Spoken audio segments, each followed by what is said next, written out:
Maggie. I have an infertility diagnosis due to premature ovarian failure.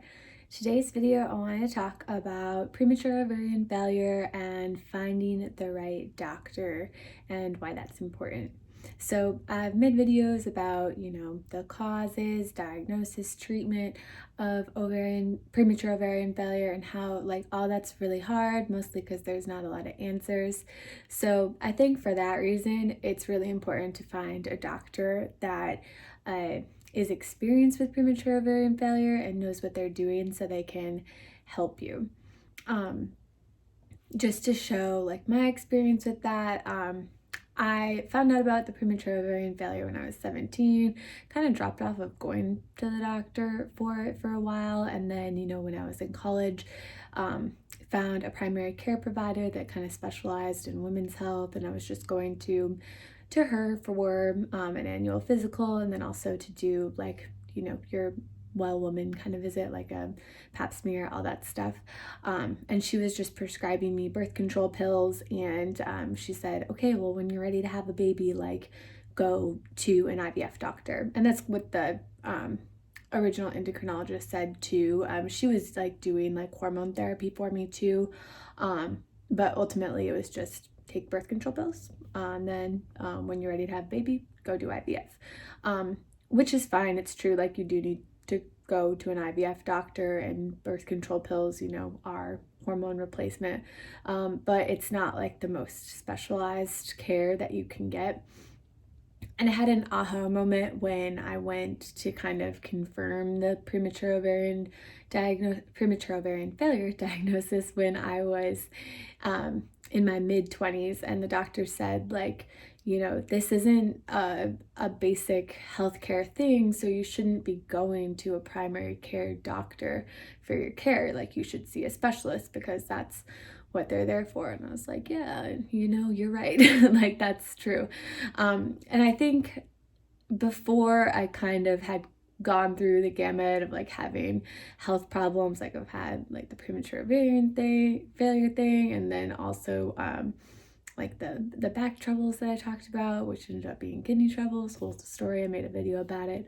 I just thought, a doctor's a doctor. They go to medical school. They all learn the same thing, which maybe medical school is the same, but all of the training post-medical school is not the same. So, and I think just with more experience now, knowing that doctors get kind of siloed, and you need to see somebody whose silo is what you're going through.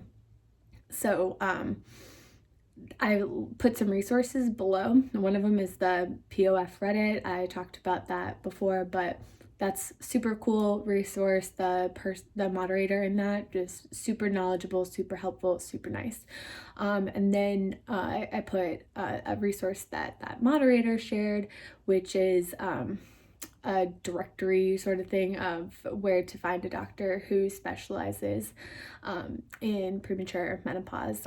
Kind of goes by a bunch of different names: premature ovarian failure, primary ovarian insufficiency, and diminished ovarian reserve, all kind of the same grouping together. So those are doctors who specialize in that. So that's there's the doctor in the same office that I go to is on that list. I'm thinking about switching over to her. For right now, I like the doctor I'm with. She is a reproductive endocrinologist, but she works in a gynecologist's office, so she's not a reproductive endocrinologist that would work at an IVF clinic. I'm sure she could do that. She seems super, knowledgeable about all that stuff, which is nice to have her while I'm going through the IVF stuff, because I've talked about in another video, but my IVF clinic is in California, so I need a local doctor to help me with tests, ultrasounds, all that stuff. So she's been super, super helpful with that. And then as far as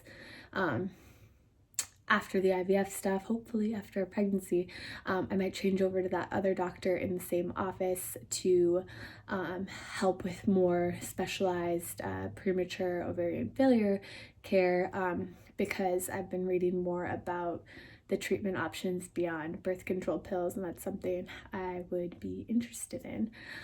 So I wanted to share just more about that because it is important, like, to get specialized care, because if your doctor, if you're just going to a primary care doctor like I was, they might not know that premature ovarian failure is associated with other autoimmune conditions.